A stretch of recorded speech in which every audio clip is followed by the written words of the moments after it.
שלום, ערב טוב. רציתי להגיד משהו שאף אחד לא חושב. כתוב דעת בעלי בתים הפך דעת תורה. ועליונים למטה ותחתונים למעלה. הכל הפוך. אז מקובל בדעה של הציבור שמשיח זה הבן אדם הכי מוצלח בעולם. כמו משה רבנו.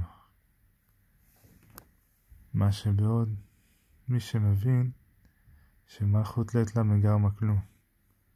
כלומר אין לה שום דבר משלו, הוא לא השיג כלום בעבודה שלו, והוא גם, אם יש לו צד שהוא משיג בכוח משהו, או בעבודה או במסירות נפש, אז הוא לא יכול להיות משיח.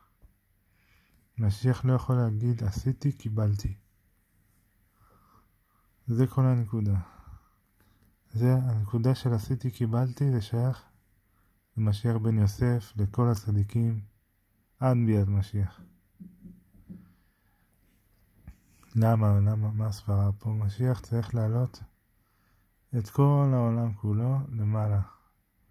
אם יהיה לו מדרגה אחת יותר ממישהו הכי פחות שבעולם, הוא לא יכול לעלות אותו.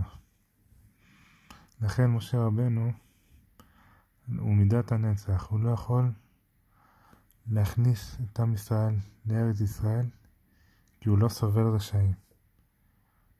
אם הוא היה מכניס את עם ישראל לארץ ישראל, כתוב שעם ישראל היה נחרב, ולא בית המקדש. אותו דבר דוד המלך, כיוון שהוא תפארת שבמלכות, אם הוא היה בונה את בית המקדש לא היה נחרב, ועם ישראל היה נחרב. אבל משיח הוא מלכות שבמלכות. ומשיח הוא בחינת בעל תשובה. כלומר, שהוא אין לו שום זכות משלו. הוא בעל תשובה.